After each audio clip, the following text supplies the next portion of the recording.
Hello everyone. ਅੱਜ ਅਸੀਂ burning issues ਦਾ lecture 3 ਦੇਖ ਰਹੇ ਹਾਂ।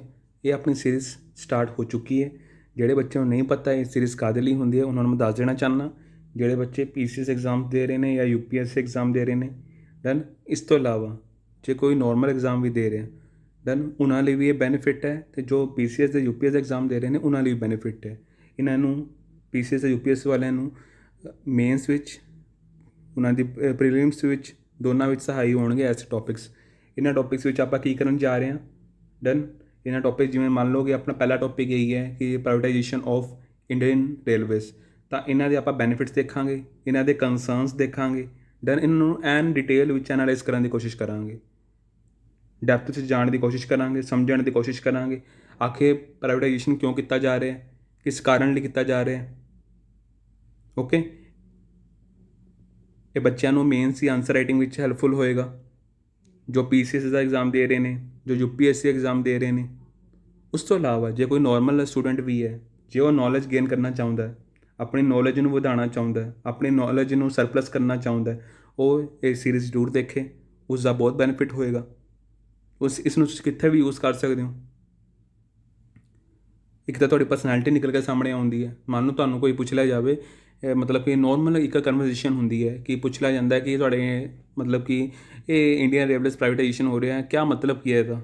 ਇਹ ਤੁਹਾਨੂੰ ਮੇਰੇ ਸੀਰੀਜ਼ ਦੇਖੀ ਵੀ ਹੋਏਗੀ, ਤੁਸੀਂ ਆਸਾਨੀ ਨਾਲ ਦੱਸ ਸਕਦੇ ਹੋ ਨਾ। ਸੋ ਇਹਦਾ ਬਹੁਤ ਬੈਨੀਫਿਟ ਹੈ, ਜਿੱਥੇ ਮਰਜ਼ੀ ਨੂੰ ਯੂਜ਼ ਕਰ ਲਓ।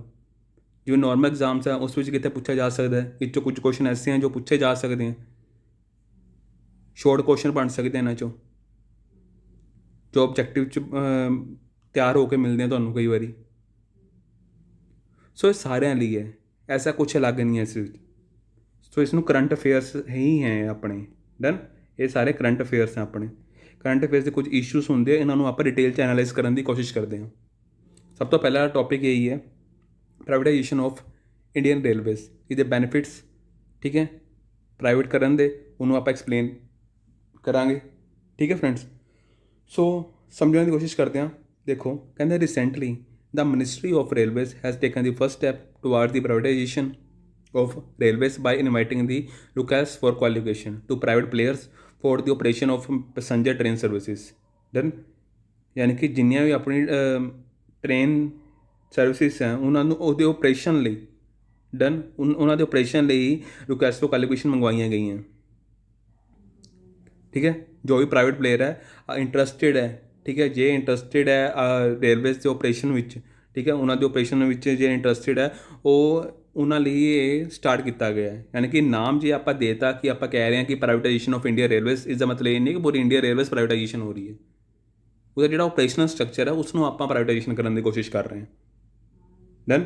ਕਹਿੰਦੇ at least 151 modern trains or rakes will be introduced and 109 pairs of routes will be planned out of the private train operations। ਸੋ ਸਭ ਤੋਂ ਪਹਿਲੀ ਪਲੈਨਿੰਗ ਹੈ ਆਪਣੀ। ਉਸ ਤੋਂ ਬਾਅਦ ਕਹਿੰਦੇ each train will have a minimum of 16 coaches said the Indian railways in a press conference. ਠੀਕ ਹੈ, ਜੋ ਪ੍ਰੈਸ ਸਟੇਟਮੈਂਟ ਦਿੱਤੀ ਉਸ ਵਿੱਚ ਇਹ ਕਿਹਾ ਗਿਆ ਹੈ ਕਿ ਹਰੇਕ ਟ੍ਰੇਨ ਦੇ ਘੱਟੋ ਘੱਟ 16 ਕੋਚਿਸ ਤਾਂ ਹੋਣਗੇ ਹੀ। ਓਕੇ, ਘੱਟੋ ਘੱਟ। ਦ project will bring the private sector investment 30,000 crore.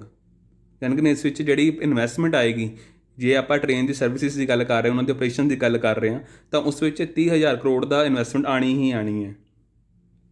Private trains will be high speed trains design for a maximum speed of the 160 kilometre per hour.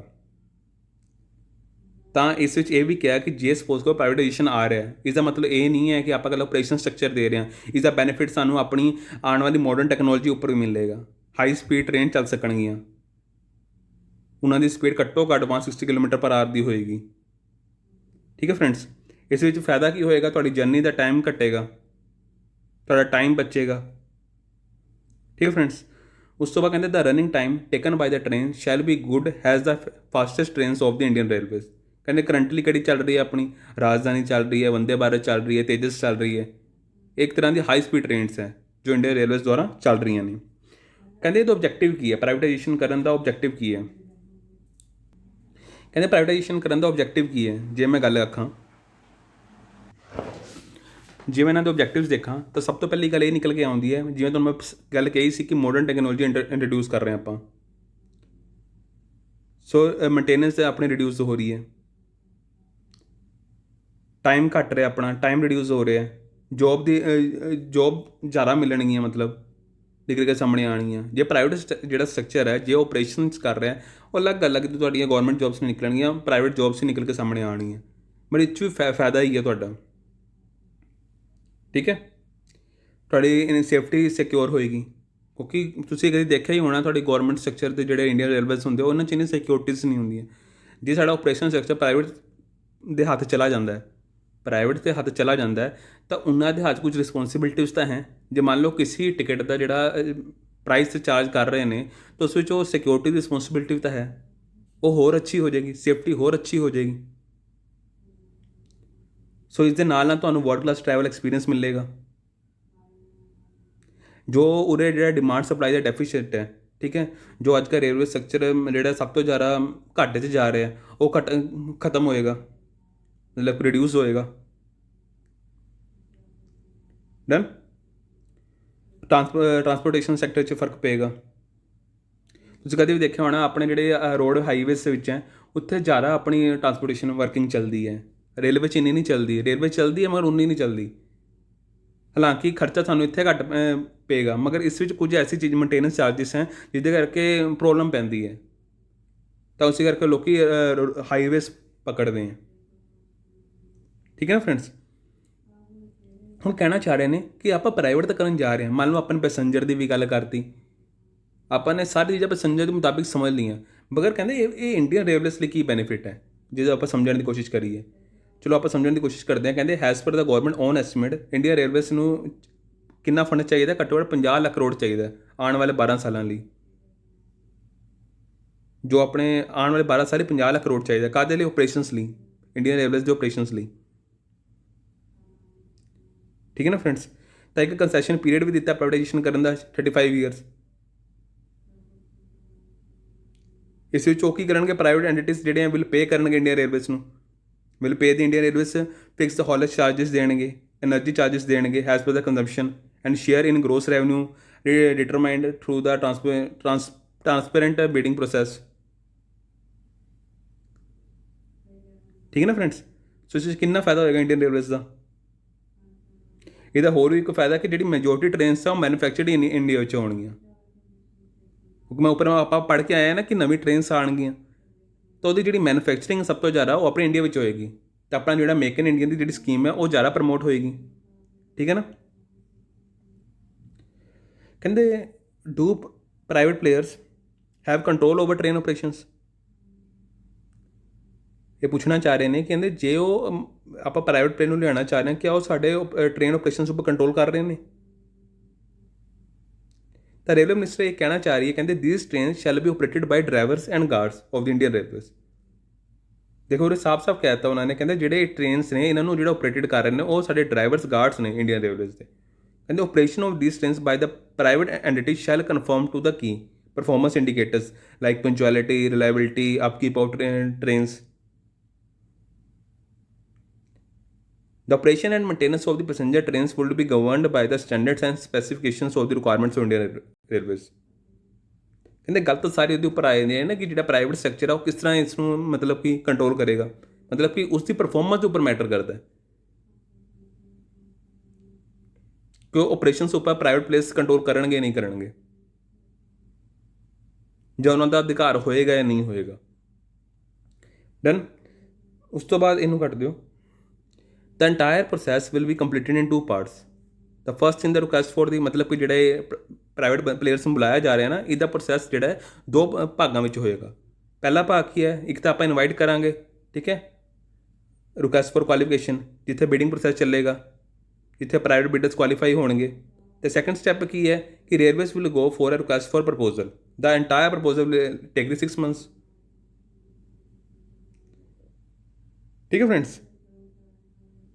ਕਹਿੰਦੇ ਜਿੰਨਾ ਵੀ ਰੈਵਨਿਊ ਜਨਰੇਸ਼ਨ ਹੈ, ਰੂਟਸ ਹੈ, ਉਹ ਸਾਰਾ ਕੁਝ ਕਿੱਥੇ ਡਿਸਾਈਡ ਹੋਏਗਾ, ਜਦੋਂ ਆਪਾਂ RFQS ਦਾ ਪ੍ਰੋਸੈਸ ਚੱਲੇਗਾ, ਰਿਕੁਐਸਟ ਫॉर ਕੁਆਲੀਫਿਕੇਸ਼ਨ ਦਾ ਜਿਹੜਾ ਪ੍ਰੋਸੈਸ ਚੱਲੇਗਾ, ਉਸੇ ਵਕਤ ਆਪਣੀ ਰੈਵਨਿਊ ਜਨਰੇਸ਼ਨ ਦਾ ਸਿਸਟਮ ਤੇ ਰੂਟਸ ਦਾ ਸਿਸਟਮ ਉਸੇ ਵਕਤ ਤੈਅ ਹੋ ਜਾਏਗਾ। ਹੁਣ ਕਹਿੰਦੇ ਕੁਝ ਕੰਸਰਨ ਹੈ ਜੋ ਨਿਕਲ ਕੇ ਸਾਹਮਣੇ ਆਏ ਆ, ਜੋ ਆਪਾਂ ਜੇ ਪ੍ਰਾਈਵੇਟ ਸੈਕਟਰ ਨੂੰ ਉਰੇ ਲਿਆਉਣਾ ਚਾਹ ਰਹੇ ਹਾਂ ਆਪਾਂ ਰੇਲਵੇ ਵਿੱਚ, ਤਾਂ ਇਹਦੇ ਕੁਝ ਕੰਸਰਨ ਹੈ। ਕਿਆ ਕੰਸਰਨ ਹੈ? ਕਹਿੰਦੇ there is a concern that it will lead to a rise in a fare prices. वो तो है ही है। ਜੋਬ ਲੋਸਿਸ ਹੋਣ ਦਾ ਡਰ ਹੈਗਾ। ਜੋਬ ਲੋਸਿਸ ਕਿਉਂਕਿ ਜੇ ਮਾਡਰਨ ਟੈਕਨੋਲੋਜੀ ਆ ਰਹੀ ਹੈ, ਜੇ ਪ੍ਰਾਈਵੇਟ ਸਟਰਕਚਰ ਮਾਡਰਨ ਟੈਕਨੋਲੋਜੀ ਲੈ ਕੇ ਆ ਰਿਹਾ, ਠੀਕ ਹੈ, ਜੇ ਉਹ ਕਿਸ ਨੂੰ ਰਿਪਲੇਸ ਕਰ ਰਿਹਾ, ਇੱਕ ਟ੍ਰੈਡੀਸ਼ਨਲ ਟੈਕਨੋਲੋਜੀ ਜਿਹੜੀ ਪੁਰਾਣੀ ਟੈਕਨੋਲੋਜੀ ਉਸ ਨੂੰ ਰਿਪਲੇਸ ਕਰ ਰਿਹਾ, ਤਾਂ ਟ੍ਰੈਡੀਸ਼ਨ ਉੱਪਰ ਜਿਹੜੇ ਕਿੰਨੇ ਬੰਦੇ ਬੈਠੇ ਸੀ, 5 ਬੰਦੇ ਬੈਠੇ ਸੀ, ਮਾਡਰਨ ਟੈਕਨੋਲੋਜੀ ਉੱਪਰ ਕਿੰਨੇ ਬੰਦਿਆਂ ਦੀ ਲੋੜ ਪਏਗੀ, 2 ਬੰਦਿਆਂ ਦੀ ਲੋੜ ਪਏਗੀ, 3 ਬੰਦਿਆਂ ਦੀ ਨੌਕਰੀ ਗਈ ਨਾ, ਗਈ ਨਹੀਂ ਗਈ, ਗਈ ਨਾ। ਇਸੇ ਤਰੀਕੇ ਦੀ ਪ੍ਰੋਬਲਮ ਪੈ ਸਕਦੀ ਹੈ। ਕਹਿੰਦੇ ਦਿਸ wood heart the interest of ਮਾਰਜਨਲਾਈਜ਼ groups, ਕਿਹੜੇ ਕਿਹੜੇ, SC ST other backward classes, ਜਿਨ੍ਹਾਂ ਨੂੰ ਰਿਜ਼ਰਵੇਸ਼ਨ ਮਿਲਦੀ ਸੀ ਗੌਰਮੈਂਟ ਇੰਪਲੋਇਮੈਂਟ ਵਿੱਚ। ਕਹਿੰਦੇ ਉਹ ਫਿਲਹਾਲ ਜਿਹੜੀ ਹੈ ਰਿਜ਼ਰਵੇਸ਼ਨ ਨਹੀਂ ਹੈ ਪ੍ਰਾਈਵੇਟ ਸੈਕਟਰ ਵਿੱਚ, ਤਾਂ ਜੇ ਉਹ ਇੰਡੀਅਨ ਰੇਲਵੇਜ਼ ਵਿੱਚ ਆ ਰਹੇ ਨੇ ਤਾਂ ਆਲਰੇਡੀ ਇੱਕ ਰਿਜ਼ਰਵੇਸ਼ਨ ਤਾਂ ਹੋਏਗੀ ਹੀ ਨਹੀਂ। ਓਕੇ, ਕਹਿੰਦੇ private companies are unpredictable in their dealing and do not share their governance secrets with the world at large. ਮਤਲਬ ਕਿ ਜੋ ਉਹਨਾਂ ਦੇ ਜਿਹੜੇ ਗਵਰਨੈਂਸ ਸੀਕ੍ਰੇਟਸ ਹੈ ਉਹ ਕਿਸ ਤਰ੍ਹਾਂ ਡੀਲ ਕਰਦੇ ਨੇ, ਕਿਸ ਤਰ੍ਹਾਂ ਉਹ ਚੱਲਦੇ ਨੇ, ਉਹ ਉਹਨਾਂ ਬਾਰੇ ਕਦੇ ਵੀ ਸ਼ੇਅਰ ਨਹੀਂ ਕਰਦੇ। ਕਹਿੰਦੇ ਇਹ ਵੀ ਪ੍ਰੋਬਲਮ ਖੜੀ ਹੋ ਸਕਦੀ ਹੈ। ਤਾਂ ਇਸ ਤਰੀਕੇ ਨਾਲ ਕਹਿੰਦਾ ਜੇ ਇਹ ਹਾਲਾਤ ਰਹੇ ਤਾਂ ਅਕਾਊਂਟੇਬਿਲਿਟੀ ਤਾਂ ਨਹੀਂ ਔਖੀ ਹੋ ਜਾਏਗੀ। ਡਨ। ਸੋ ਇਹ ਆਪਣਾ ਇੱਕ ਟੌਪਿਕ ਸੀ ਜਿਸ ਦੇ ਉੱਪਰ ਆਪਾਂ ਨੇ ਡਿਸਕਸ ਕੀਤਾ, ਸਮਝਣ ਦੀ ਕੋਸ਼ਿਸ਼ ਕੀਤੀ, ਠੀਕ ਹੈ। ਉਸ ਤੋਂ ਇਲਾਵਾ ਹੁਣ ਆਪਾਂ ਅਗਲਾ ਨੈਕਸਟ ਟੌਪਿਕ ਦੇਖਦੇ ਹਾਂ। ਜਿਵੇਂ ਆਪਣਾ ਡਿਸਇਨਵੈਸਟਮੈਂਟ ਜਿਹੜਾ ਡਰਾਈਵ ਚੱਲ ਰਿਹਾ ਪਬਲਿਕ ਸੈਕਟਰ, ਜਿਹੜੇ ਆਪਣੇ ਪਬਲਿਕ ਸੈਕਟਰ ਬੈਂਕਸ ਦਾ ਜਿਹੜਾ ਡਿਸਇਨਵੈਸਟਮੈਂਟ ਚੱਲ ਰਿਹਾ ਨਾ ਆਪਣਾ, ਮਤਲਬ ਕਿ ਜ਼ਿਆਦਾਤਰ ਆਪਣੇ ਜਿਹੜੇ ਗੌਰਮੈਂਟ ਹੈ, ਸੈਂਟਰ ਗੌਰਮੈਂਟ ਆ, ਉਹ ਡਿਸਇਨਵੈਸਟਮੈਂਟ ਕਰ ਰਹੀ ਹੈ। ਜਿੰਨੀ ਪਬਲਿਕ ਸੈਕਟਰ ਯੂਨਿਟਸ ਹੈ ਉਹਨਾਂ 'ਚੋਂ ਡਿਸਇਨਵੈਸਟਮੈਂਟ ਕਰਨ ਦੀ ਕੋਸ਼ਿਸ਼ ਕਰ ਰਹੀ ਹੈ, ਵੱਧ ਤੋਂ ਵੱਧ ਸਟੇਕ ਸੋਲਡ ਕਰ ਰਹੀ ਹੈ ਆਪਣਾ। ਤਾਂ ਹੁਣ ਉਹਨਾਂ ਦਾ ਟਾਰਗੇਟ ਇਹ ਹੈ ਕਿ soon India will have the just 5 public sector banks, ਕਿ ਉਹ ਇਹ ਕਹਿਣਾ ਚਾਹ ਰਹੀ ਹੈ ਕਿ ਬਸ ਗੌਰਮੈਂਟ ਕੋਲ 5 ਪਬਲਿਕ ਸੈਕਟਰ ਬੈਂਕਸ ਹੀ ਹੋਣ, ਬਾਕੀ ਸਾਰੇ ਪ੍ਰਾਈਵੇਟ ਹੋ ਜਾਣ ਜਾਂ ਕੋਈ ਮਰਜ ਹੋ ਜਾਏ। ਜਿਵੇਂ ਸਪੋਜ਼ ਕਰੋ ਜਿਹੜੇ OBC ਬੈਂਕ ਸੀ, OBC ਬੈਂਕ ਕਿਸ 'ਚ ਮਰਜ ਹੋ ਗਿਆ, PNB 'ਚ ਹੋ ਗਿਆ। PNB ਕੌਣ ਹੋ ਗਿਆ, ਪੇਰੈਂਟ ਕੰਪਨੀ ਹੋ ਗਈ ਨਾ, ਪੇਰੈਂਟ ਕੰਪਨੀ ਹੋ ਗਈ ਨਾ। ਤਾਂ ਇਸੇ ਤਰ੍ਹਾਂ ਕੁਝ ਕਰਨ ਦੀ ਕੋਸ਼ਿਸ਼ ਕਰ ਰਹੀ ਹੈ। ਸਮਝਣ ਦੀ ਕੋਸ਼ਿਸ਼ ਕਰਾਂਗੇ ਕਿਆ ਕਰਨ ਜਾ ਰਹੀ ਹੈ ਸਾਡੀ ਗੌਰਮੈਂਟ। ਕਹਿੰਦੇ privatisation of any public sector bank during the current physical is very unlikely due to the low valuation of and mounting stress assets amid the COVID-19 crisis. ਮਤਲਬ ਕਿ ਉਹਨਾਂ ਦਾ ਟਾਰਗੇਟ ਤਾਂ ਇਸੇ ਸਾਲ ਸੀ ਕਿ ਆਪਾਂ ਨੇ ਮਤਲਬ ਜ਼ਿਆਦਾ ਤੋਂ ਜ਼ਿਆਦਾ ਡਿਸਇਨਵੈਸਟਮੈਂਟ ਕਰਨੀ ਹੈ, ਬਟ ਇਸ ਸਾਲ ਕੀ ਹੋ ਗਿਆ, ਕੋਵਿਡ ਹੋ ਗਿਆ। ਕੋਵਿਡ ਕਰਕੇ ਕੀ ਹੋ ਗਿਆ ਕਿ ਮਤਲਬ ਫੇਵਰੇਬਲ ਕੰਡੀਸ਼ਨਸ ਨਹੀਂ ਹੈ ਕਿ ਪ੍ਰਾਈਵੇਟ ਪਲੇਅਰ ਆਉਣਗੇ ਕਿੱਥੋਂ ਜੇ ਆਪਾਂ ਨੇ ਡਿਸਇਨਵੈਸਟਮੈਂਟ ਕਰਨੀ ਹੈ, ਠੀਕ ਹੈ। ਕਿਸੇ ਬੈਂਕ 'ਚ ਗੌਰਮੈਂਟ ਆਪਣਾ ਸਟੇਕ ਵੇਚਣਾ ਚਾਹੁੰਦੀ ਹੈ, ਮਗਰ ਪ੍ਰਾਈਵੇਟ ਪਲੇਅਰਸ ਤਾਂ ਚਾਹੀਦੇ ਆ, ਕਿੱਥੋਂ ਆਉਣਗੇ ਉਹ ਪ੍ਰਾਈਵੇਟ ਪਲੇਅਰਸ, ਕਿ ਸਾਰਿਆਂ ਦੀ ਫਾਈਨੈਂਸ਼ੀਅਲ ਕੰਡੀਸ਼ਨ ਹਿੱਲੀ ਵੀ ਹੈ ਨਾ। ਮਗਰ ਆਪਾਂ ਇਹ ਸਮਝਣ ਦੀ ਕੋਸ਼ਿਸ਼ ਕਰਨੀ ਹੈ, ਕਰਨਾ ਤਾਂ ਹੈ ਇਹਨਾਂ ਨੇ, ਇਹ ਇਹਨਾਂ ਦੀ ਪਾਲਿਸੀ ਹੈ। ਅੱਜ ਨਹੀਂ, ਇਸ ਸਾਲ ਨਹੀਂ ਕਰਨਗੇ ਤਾਂ ਅਗਲੇ ਸਾਲ ਕਰਨਗੇ, ਤਾਂ ਸਾਨੂੰ ਇਹਦੇ ਬਾਰੇ ਜਾਣਕਾਰੀ ਤਾਂ ਹੋਣੀ ਚਾਹੀਦੀ ਹੈ। ਦੈਨ ਪ੍ਰੈਜ਼ੈਂਟ ਸਿਨੈਰੀਓ ਕੀ ਹੈ ਕਿ India is looking to privatize more than half of its state-owned banks to reduce the number of the government-owned lenders to just 5 as parts of overhaul of the banking industry, government and banking sources said। ਠੀਕ ਹੈ, ਤੁਸੀਂ ਦੇਖਿਆ ਹੀ ਹੋਣਾ ਪਿੱਛੇ ਆਪਣੇ ਪਿਛਲੇ ਸਾਲ ਹੀ 2019 ਵਿੱਚ ਹੀ ਅਨਾਊਂਸਮੈਂਟ ਹੋਈ ਸੀ, ਕਾਫੀ ਬੈਂਕ ਮਰਜਡ ਹੋ ਗਏ ਸੀ। ਹੁਣ ਆਉਣ ਵਾਲੇ ਕੁਝ ਸਾਲਾਂ ਵਿੱਚ ਆਪਾਂ ਦੇਖੋਗੇ, ਆਉਣ ਵਾਲੇ ਸਾਲ ਨਹੀਂ ਕੁਝ ਮਹੀਨਿਆਂ ਵਿੱਚ ਹੀ ਦੇਖੋਗੇ ਕਿ ਯੂਕੋ ਬੈਂਕ ਹੈ, ਕੁਝ ਹੋਰ ਬੈਂਕ ਹੈ ਜਿਨ੍ਹਾਂ 'ਚ ਸਟੇਕ ਉਹ ਸੋਲਡ ਕਰੇਗੀ, ਠੀਕ ਹੈ। ਸੋ ਅੱਗੇ ਆਪਾਂ ਸਮਝਣ ਦੀ ਕੋਸ਼ਿਸ਼ ਕਰਦੇ ਹਾਂ ਕਿ ਕਹਿੰਦੇ ਪ੍ਰਾਈਵੇਟਾਈਜੇਸ਼ਨ ਕਿਉਂ ਕਰ ਰਹੀ ਹੈ ਗੌਰਮੈਂਟ, ਕਿਉਂ ਕਰਨਾ ਚਾਹ ਰਹੀ ਹੈ, ਕਿਆ ਬੈਨੀਫਿਟ ਹੈ। ਕਹਿੰਦੇ government's working on privatization plan to help the raise the money by selling the assets in non core company and sectors. ਤੁਸੀਂ ਦੇਖਿਆ ਹੋਣਾ ਗੌਰਮੈਂਟ ਦੇ ਜਿਹੜੇ ਮਤਲਬ ਰੈਵਨਿਊ ਜਨਰੇਟ ਵਾਲੇ ਆਪਣੇ ਔਰਗਨਾਈਜੇਸ਼ਨਸ ਹੈ ਨਾ, ਉਹਨਾਂ ਕੋਲ ਮਤਲਬ ਕਿ ਜੋ ਵੀ ਉਹਨਾਂ ਕੋਲ ਆਪਣੇ ਡਿਪਾਰਟਮੈਂਟਸ ਹੈ, ਔਰਗਨਾਈਜੇਸ਼ਨਸ ਹੈ, ਉਹ ਬਹੁਤ ਘੱਟ ਹੈ, ਮਤਲਬ ਕਿ ਲਿਮਟਿਡ ਹੀ ਹੈ। ਗੌਰਮੈਂਟ ਨੇ ਕੋਈ ਨਵੀਂ ਜਨਰੇਸ਼ਨ ਨਹੀਂ ਕੀਤੀ, ਮਤਲਬ ਕਿ ਰੈਵਨਿਊ ਜਨਰੇਸ਼ਨ ਦਾ ਸਿਸਟਮ ਨਵਾਂ ਨਹੀਂ ਹੈ। ਤਾਂ ਗੌਰਮੈਂਟ ਕੋਲ ਪੈਸਾ ਚਾਹੀਦਾ ਹੈ, ਗੌਰਮੈਂਟ ਕੋਲ ਪੈਸਾ ਹੈ ਨਹੀਂ, ਉਸ ਤਰੀਕੇ ਨਾਲ ਪੈਸਾ ਹੈ ਨਹੀਂ ਗੌਰਮੈਂਟ ਕੋਲ। ਹੁਣ ਉਹਨੂੰ ਪੈਸਾ ਚਾਹੀਦਾ, ਉਹ ਫਿਰ ਉਸ ਨੂੰ ਕੀ ਕਰਨ ਜਾ ਰਹੀ, ਜਿਹੜੀਆਂ ਮਤਲਬ ਕਿ ਬਹੁਤ ਘੱਟ ਜਿਨ੍ਹਾਂ ਦੀ ਲੋੜ ਹੈ ਨਾ ਪਬਲਿਕ ਸੈਕਟਰ ਦੀਆਂ, ਉਹਨਾਂ ਨੂੰ ਵੇਚਣਾ ਜਾ ਰਹੀ ਹੈ, ਉਹ ਜ਼ਿਆਦਾ ਤੋਂ ਜ਼ਿਆਦਾ ਵੇਚਣਾ ਚਾਹ ਰਹੀ ਹੈ ਉਹ। ਤਾਂ ਪਹਿਲਾ ਇਹ ਪੁਆਇੰਟ ਨਿਕਲ ਕੇ ਸਾਹਮਣੇ, ਰੀਜ਼ਨ ਪਹਿਲਾ ਇਹ ਹੈ ਕਿ ਉਹ ਮਤਲਬ ਕਿ ਉਹਨੂੰ ਪੈਸਾ ਚਾਹੀਦਾ, ਸੈਂਟਰਲ ਗੌਰਮੈਂਟ ਨੂੰ ਪੈਸਾ ਚਾਹੀਦਾ ਹੀ ਚਾਹੀਦਾ, ਕਿਉਂਕਿ ਇਕਨੋਮਿਕ ਗਰੋਥ ਨੇ ਰੁਕੀ ਹੋਈ ਹੈ, ਸਹੀ ਤਰੀਕੇ ਨਾਲ ਨਹੀਂ ਹੈ। ਹੁਣ ਇੱਕ ਕੋਵਿਡ ਆ ਗਿਆ, ਕੋਵਿਡ ਕਰਕੇ ਤਾਂ ਹੋਰ ਪ੍ਰੋਬਲਮਾਂ ਖੜੀਆਂ ਹੋ ਗਈਆਂ, ਸਹੀ ਤਰੀਕੇ ਨਾਲ ਗਰੋਥ ਨਹੀਂ ਹੋ ਪਾ ਰਹੀ। ਹੁਣ ਉਹਨੂੰ ਹੋਰ ਪੈਸਾ ਚਾਹੀਦਾ ਤਾਂ ਜਲਦੀ ਤੋਂ ਜਲਦੀ ਉਹ ਵੇਚਣਾ ਚਾਹੇਗੀ। ਦੈਨ ਉਸ ਤੋਂ ਬਾਅਦ ਕਹਿੰਦੇ several government ਕਮੇਟੀਜ਼ and the reserve bank of India have recommended that India should have no more than 5 state owned banks. Already देखो काफ़ी कमेटीज़ ने, गवर्नमेंट कमेटीज़ ने ऑलरेडी कहा था कि 5 स्टेट ओन बैंक तो ਵੱਧ नहीं होने चाहिए, यानी कि 5 सरकारी बैंक ही होने चाहिए। ठीक है, समझ गए कि पहली कमेटी ਜਿਹੜੀਆਂ ਸੀ ਕਾफ़ੀ ਮਤਲਬ ਕਿ ਜੋ ਗਵਰਨਮੈਂਟ ਵੱਲੋਂ ਕਮੇਟੀਆਂ ਬਿਠਾਈਆਂ ਗਈਆਂ ਕਿ ਤੁਸੀਂ ਪਬਲਿਕ ਸੈਕਟਰ ਬੈਂਕ ਬਾਰੇ ਸੋਚੋ, ਉਹਨਾਂ ਬਾਰੇ ਐਨਾਲਾਈਜ਼ ਕਰਨ ਦੀ ਕੋਸ਼ਿਸ਼ ਕਰੋ, ਤਾਂ ਉਹਨਾਂ ਨੇ ਹਮੇਸ਼ਾ ਇਹੀ ਕਿਹਾ ਕਿ 5 ਸਟੇਟ ਓਨਡ ਬੈਂਕ ਤੋਂ ਵੱਧ ਨਹੀਂ ਹੋਣੇ ਚਾਹੀਦੇ। ਹੁਣ ਆਲਰੇਡੀ ਜਿੰਨਾ ਮਰਜ ਹੋਣਾ ਸੀ, ਜਿਵੇਂ ਮੈਂ ਤੁਹਾਨੂੰ ਦੱਸਿਆ ਕਿ OBC PNB 'ਚ ਚਲਾ ਗਿਆ, ਕਹਿੰਦੇ ਜਿੰਨਾ ਮਰਜ ਹੋਣਾ ਸੀ ਹੋ ਗਿਆ। ਹੁਣ ਇਸ ਤੋਂ ਇਲਾਵਾ ਹੋਰ ਕੁਝ ਮਰਜ ਨਹੀਂ ਹੋਏਗਾ, ਕੋਈ ਬੈਂਕ ਕਿਸੇ ਜਾ ਕੇ ਮਰਜ ਨਹੀਂ ਹੋਏਗਾ, ਕਿਉਂਕਿ ਜਿਹੜੇ ਵੀਕ ਬੈਂਕ ਹੁੰਦੇ ਆ ਨਾ ਉਹ ਸਟਰੋਂਗ ਬੈਂਕਸ ਵਿੱਚ ਮਰਜ ਹੋ ਜਾਂਦੇ ਆ। ਹੁਣ ਉਹ ਕੰਮ ਖਤਮ, ਮਤਲਬ ਜੋ ਪਿਛਲੇ ਸਾਲ ਜਿੰਨੀ ਅਨਾਉਂਸਮੈਂਟ ਹੋਣੀ ਸੀ ਹੋਗੀ, ਹੁਣ ਸਿਰਫ ਸਟੇਕ ਹੀ ਵੇਚਿਆ ਜਾਏਗਾ, ਡਿਸਇਨਵੈਸਟਮੈਂਟ ਹੀ ਹੋਏਗੀ। ਡਨ, ਠੀਕ ਹੈ। ਇਹਦੇ ਨਾਲ ਫਾਇਦਾ ਕੀ ਹੈ? ਇੱਕ ਆਪਰੇਸ਼ਨ ਐਫੀਸ਼ੀਐਂਸੀ, ਇਹਦੇ ਨਾਲ ਕੀ ਹੁੰਦਾ ਕਿ ਆਪਾਂ ਕੋਸਟ ਆਫ ਲੈਂਡਿੰਗ ਰਿਡਿਊਸ ਹੋਏਗੀ, ਇਹਦੇ ਨਾਲ ਆਪਾਂ ਬਿਲਡਿੰਗ ਕਰ ਸਕਦੇ ਨੈਕਸਟ ਜਨਰੇਸ਼ਨ ਬੈਂਕਸ ਦੀ, ਕਪੈਸਿਟੀ ਅੱਛੀ ਵਧੇਗੀ। ਠੀਕ ਹੈ। ਉਹ rationalisation of the privatisation of the public sector banks. Done. ਹੁਣ ਇੱਕ ਮਤਲਬ ਕਿ ਜੇ ਆਪਾਂ ਨੂੰ ਪ੍ਰਾਈਵੇਟਾਈਜੇਸ਼ਨ ਸਮਝਣਾ ਚਾਹੀਏ ਤਾਂ ਸਭ ਤੋਂ ਪਹਿਲੀ ਗੱਲ ਨਿਕਲ ਕੇ ਆਉਂਦੀ ਹੈ ਬਲਕ ਆਫ ਦੀ NPs, ਮਤਲਬ ਕਿ ਨੋਨ ਪਰਫੋਰਮਿੰਗ ਐਸਟ ਵੱਧ ਰਹੀ ਜਾ ਰਹੇ ਨੇ ਗੌਰਮੈਂਟ ਦੇ, ਮਤਲਬ ਗੌਰਮੈਂਟ ਸੈਕਟਰ ਬੈਂਕਸ ਦੇ ਜਿੰਨੇ ਵੀ ਆਪਣੇ PNB ਲਾ ਲਓ, OBC ਲਾ ਲਓ, ਕਾਫੀ ਬੈਂਕਸ ਐਸੇ हैं ਜਿਨ੍ਹਾਂ ਦੇ NPA ਵੱਧਦੇ ਹੀ ਜਾ ਰਹੇ हैं। ਇਹ ਵੀ ਇੱਕ ਸਟ੍ਰੈਸਡ ਹੈ ਨਾ, ਕਾਫੀ ਲੂਪ ਹੋਲਸ ਹੈ ਪਬਲਿਕ ਸੈਕਟਰ ਬੈਂਕ ਵਿੱਚ। ਡਨ। ਉਸ ਤੋਂ ਬਾਅਦ ਕਹਿੰਦੇ issue of the dual control, PSBs are duly controlled by the RBI under the RBI Act 1984 and the Finance Ministry under the Banking Regulation Act 1949. So thus the RBI does not have all the powers of PSBs. So it has over private sector banks such as the power to revoke the banking license, merge a bank, shut down a bank or penalize the board of directors. ਕਹਿੰਦੇ dual control ਹੈ, ਯਾਨੀ ਕਿ ਇੱਕ ਮਤਲਬ ਫੁੱਲ control RBI ਦਾ ਨਹੀਂ ਹੈ banks ਉੱਪਰ। ਤੁਸੀਂ ਕਹਿ ਰਹੇ ਹੋ ਨਾ ਕਿ RBI ਨੂੰ ਆਪਾਂ ਫਾਦਰ ਮੰਨ ਲਿਆ ਸਾਰੇ ਬੈਂਕਸ ਦਾ, ਮੰਨਿਆ ਨਾ ਆਪਾਂ ਨੇ ਫਾਦਰ, ਬਟ ਜੇ ਆਪਾਂ ਉਸਨੂੰ ਕਾਨੂੰਨ ਦੇ ਹਿਸਾਬ ਸੇ ਸਮਝਣਾ ਚਾਹੀਏ ਤਾਂ ਉਹਨਾਂ ਦਾ ਡਿਊਲ ਕੰਟਰੋਲ ਨਹੀਂ ਹੈ। ਇਹ ਇੱਕ ਇਸ਼ੂ ਹੈ, ਕਿਉਂਕਿ ਤੁਸੀਂ ਆਪ ਹੀ ਦੇਖ ਰਹੇ ਹੋ, ਇੱਕ ਐਕਟ ਹੈਗਾ ਆਪਣਾ RBI Act 1984, ਇੱਕ ਐਕਟ ਹੈਗਾ ਆਪਣਾ ਫਾਈਨੈਂਸ ਮਿਨਿਸਟਰੀ ਦਾ ਅੰਡਰ ਦੀ ਬੈਂਕ ਰੈਗੂਲੇਸ਼ਨ ਐਕਟ, ਇੱਕ ਸੈਂਟਰ ਦੇ ਹੱਥ ਵਿੱਚ, ਇੱਕ RBI ਹੱਥ ਵਿੱਚ ਹੈ। ਠੀਕ ਹੈ, ਸਮਝੇ ਕਿ ਜੇ ਡਿਊਲ ਕੰਟਰੋਲ ਹੈ ਤਾਂ ਬੜਾ ਔਖਾ ਹੋ ਜਾਏਗਾ ਨਾ, ਮਤਲਬ ਕਿ ਆਲਰੇਡੀ ਔਖਾ ਹੁੰਦਾ ਪਿਆ। ਤਾਂ RBI ਇਹ ਚਾਹੁੰਦੀ ਸੀ ਕਿ ਸਾਡਾ ਪੂਰਾ ਪਾਵਰ ਨਹੀਂ ਹੈ। ਜੇ ਬੈਂਕਿੰਗ ਸੈਕਟਰ ਆ ਗਿਆ, ਜੇ ਇਹ ਟੇਕ ਓਵਰ ਪ੍ਰਾਈਵੇਟ ਸੈਕਟਰ ਨੇ ਕਰ ਲਿਆ ਤਾਂ ਸਭ ਕੁਝ ਉਹਦੇ ਹੱਥ ਹੀ ਹੈ ਕਿ ਉਹ ਲਾਇਸੈਂਸ ਨੂੰ ਰਿਵੋਕ ਕਰੇ, ਮਰਜ ਕਰੇ, ਸ਼ਟਡਾਊਨ ਕਰੇ, ਪੈਨਲਾਈਜ਼ ਕਰੇ ਬੋਰਡ ਆਫ ਡਾਇਰੈਕਟਰਸ ਨੂੰ। ਕਿਉਂਕਿ ਜੇ RBI ਇਸ਼ੂ ਕਿਸੇ ਵੀ ਇਸ਼ੂ ਉੱਪਰ ਆਪਣੀ ਆਵਾਜ਼ ਉਠਾਉਂਦਾ, ਉਹਨੂੰ ਰੋਕਣ ਵਾਲਾ ਕੌਣ ਹੈ? Finance ministry. ਤਾਂ ਇਹ ਹੋ ਗਿਆ ਨਾ ਦੋਨਾਂ 'ਚ ਕੰਟਰੋਲ ਦਾ ਸਿਸਟਮ। ਹੁਣ ਤੀਜੀ ਗੱਲ ਨਿਕਲ ਕੇ ਆਉਂਦੀ ਹੈ lack of autonomy. Public sector banks boards are still not adequately professionalised, as the government still decides the board appointments, as a bank bureau board is not fully functional। ਇੱਕ ਗੱਲ ਨਿਕਲ ਕੇ ਸਾਹਮਣੇ ਆਉਂਦੀ ਹੈ। ਹੁਣ ਮਤਲਬ ਪੋਲੀਟਿਕਸ ਦਾ ਵੀ ਆਪਣਾ ਰੋਲ ਹੈ।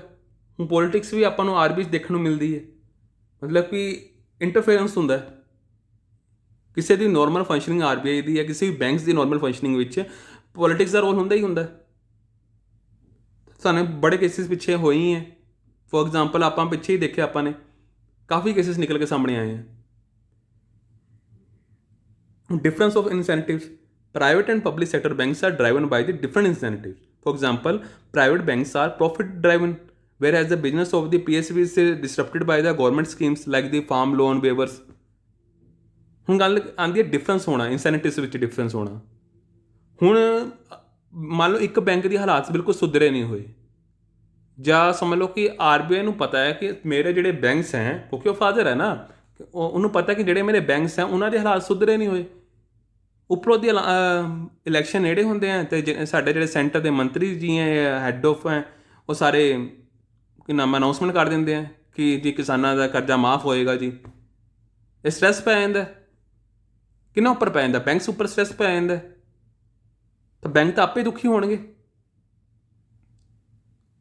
ਡਨ। ਸੋ ਇਹ ਵੀ ਇੱਕ ਕਾਰਨ ਹੈ।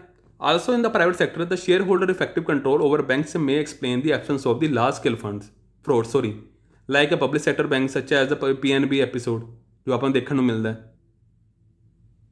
ਕਿ ਫਰੋਡਸ ਹੀ ਨਿਕਲ ਕੇ ਸਾਹਮਣੇ ਆਉਂਦੇ। PNB ਦਾ ਫਰੋਡ ਪਿਛਲੇ ਸਾਲ ਸੁਣਿਆ ਹੋਣਾ ਤੁਹਾਨੇ, ਹੈ ਨਾ।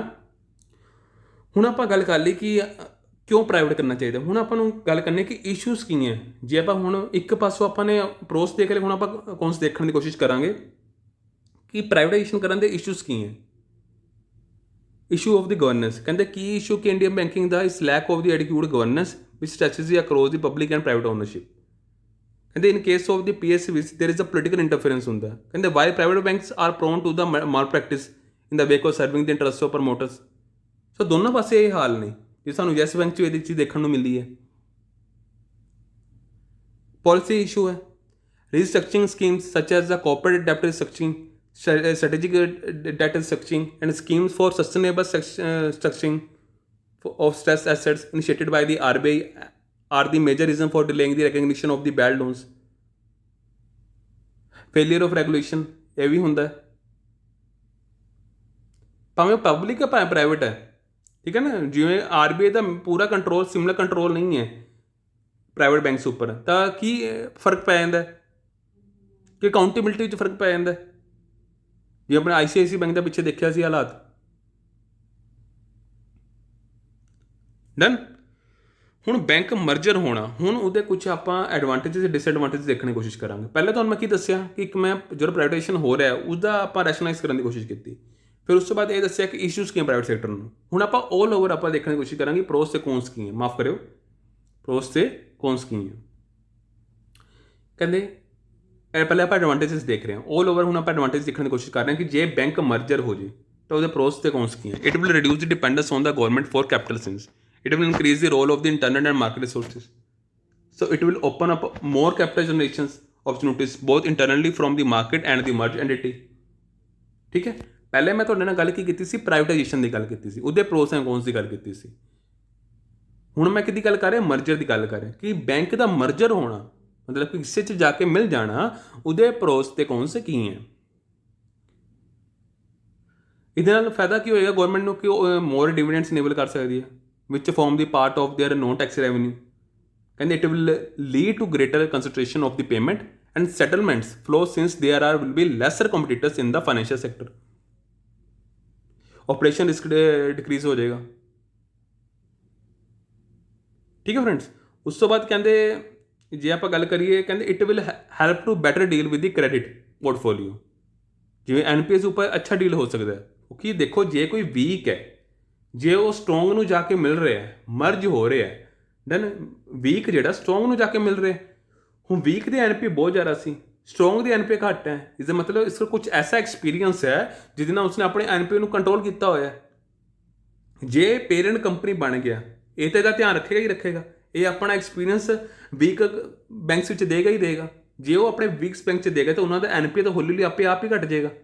ਘਟੇਗਾ ਨਹੀਂ ਘਟੇਗਾ, ਕੁਝ ਐਨਾਲਿਸਿਸ ਕਰਨਾ ਪਏਗਾ, ਕੁਝ ਸਟੈਟਿਸਟੀਕਲ ਐਨਾਲਿਸਿਸ ਕਰਨਾ ਪਏਗਾ, ਫਾਈਨੈਂਸ਼ੀਅਲੀ ਐਨਾਲਿਸਿਸ ਕਰਨ ਦੀ ਕੋਸ਼ਿਸ਼ ਕਰਨਗੇ ਤਾਂ ਆਊਟਕਮ ਕਿ ਨਿਕਲ ਕੇ ਆਏਗਾ ਕਿ NPA ਇਹਨਾਂ ਦਾ ਵੀ ਘਟੇਗਾ। ਸਮਝ ਗਏ। ਹੁਣ ਉਸ ਤੋਂ ਬਾਅਦ weaker banks would make a unhealthy impact on the operations of the stronger one after the merger. For instance, after the announcement of the merger, shares of the Bank of Baroda and Vijay Bank fell substantially. However, Dena Bank gained sharply. Notably, Dena Bank is the bank in the worst financial situation among the three entities. It is currently under RBI. So PCA ਜਿਹੜੇ action ਆ ਉਹ ਜ਼ਿਆਦਾ ਨਿਕਲ ਕੇ ਸਾਹਮਣੇ ਆਉਂਦੇ ਆ, ਮਗਰ ਇਹ ਫਿਲਹਾਲ ਤੋਂ ਐਟ ਦਾ ਬੋਟਮ ਵਿੱਚ ਹੈ। ਹੈਲਥੀ ਬੈਂਕ ਹੀ ਕਰ ਰਹੇ ਹੋ, ਆਪਣੇ ਵੀਕ ਬੈਂਕ ਨੂੰ ਲੈਣਾ ਚਾਹ ਰਹੇ ਨੇ। ਡਨ। ਹੁਣ ਉਸ ਤੋਂ ਬਾਅਦ ਜੇ ਆਪਾਂ ਮਤਲਬ ਕਿ ਇਹ ਆਪਾਂ ਜਿਹੜੇ ਦੇਖ ਰਹੇ ਸੀ ਉੱਪਰ ਦੇਖਦੇ ਹਾਂ ਆਪਾਂ, ਇਹ ਜਿਹੜੀ ਚੀਜ਼ਾਂ ਆਪਾਂ ਦੇਖ ਰਹੇ ਸੀ ਇਹ ਆਪਣਾ ਕੌਨਸ ਦੇਖਣ ਦੀ ਕੋਸ਼ਿਸ਼ ਕਰ ਰਹੇ ਸੀ। ਉੱਪਰ ਆਪਾਂ ਦੇਖੇ ਸੀ ਪ੍ਰੋਨਸ। ਠੀਕ ਹੈ, ਯਾਨੀ ਕਿ ਐਡਵਾਂਟੇਜਸ ਅਤੇ ਡਿਸਐਡਵਾਂਟੇਜਸ। Okay friends. ਸੋ ਆਪਾਂ ਨੇ ਜੇ ਦੋ ਟੌਪਿਕ ਦੇਖੇ, ਦੋ ਟੌਪਿਕ ਨੂੰ ਆਪਾਂ ਸਮਝਣ ਦੀ ਕੋਸ਼ਿਸ਼ ਕੀਤੀ। ਡਨ। ਸੋ ਹੁਣ ਮੇਰਾ ਲੈਕਚਰ ਆਏਗਾ ਥਰਸਡੇ ਨੂੰ। ਥਰਸਡੇ ਤੱਕ ਤੁਹਾਨੂੰ ਇਹ ਜਿਹੜੇ ਮੇਰੇ 2-3 ਲੈਕਚਰ ਆ ਚੁੱਕੇ ਨੇ ਇਹਨਾਂ ਨੂੰ ਰਿਵਾਈਜ਼ ਕਰਨਾ ਤੁਹਾਨੂੰ। ਡਨ। ਇਹ ਤੁਹਾਡਾ homework. So thank you very much.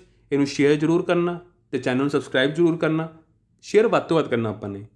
ਮੈਂ ਤੁਹਾਡੇ ਲਈ ਕੰਟੈਂਟ ਲੈ ਕੇ ਆ ਰਿਹਾ, ਮੈਂ ਆਪਣੇ ਲਈ ਨਹੀਂ ਕੋਈ ਕੰਟੈਂਟ ਲੈ ਕੇ ਆ ਰਿਹਾ। ਤੁਹਾਨੂੰ ਮੈਂ ਜਿਵੇਂ ਪ੍ਰਾਈਵੇਟਾਈਜੇਸ਼ਨ ਦੱਸਿਆ ਅਤੇ ਕੁਐਸਚਨ ਕਿਸੇ ਮੇਨ ਆਨਸਰ ਰਾਈਟਿੰਗ ਵਿੱਚ ਪੁੱਛਿਆ ਜਾ ਸਕਦਾ ਕਿ ਇੰਡੀਅਨ ਰੇਲਵੇ ਵਿੱਚ ਪ੍ਰਾਈਵੇਟਾਈਜੇਸ਼ਨ ਦਾ ਕੀ ਰੋਲ ਹੈ, ਪ੍ਰਾਈਵੇਟ ਪਲੇਅਰਸ ਦਾ ਕੀ ਰੋਲ ਹੈ। ਤਾਂ ਉਸ ਵਿੱਚ ਜਿਹੜਾ ਤੁਹਾਨੂੰ ਮੈਂ ਸਮਝਾਇਆ ਉਸ 'ਚ ਤੁਹਾਨੂੰ ਕਿੰਨੇ ਪੁਆਇੰਟ ਮਿਲ ਜਾਣਗੇ? ਬਹੁਤ ਸਾਰੇ ਪੁਆਇੰਟ ਮਿਲ ਜਾਣਗੇ, ਨਹੀਂ ਮਿਲ ਜਾਣਗੇ? ਮੈਨੂੰ ਇਹ ਦੱਸੋ। ਸੋ ਇਹਦੇ ਨਾਲ ਤੁਹਾਡੀ ਮੇਨ ਆਨਸਰ ਰਾਈਟਿੰਗ ਦੀ ਵੀ ਪ੍ਰੈਕਟਿਸ ਹੋ ਰਹੀ ਹੈ। Done. So thank you very much. Take care.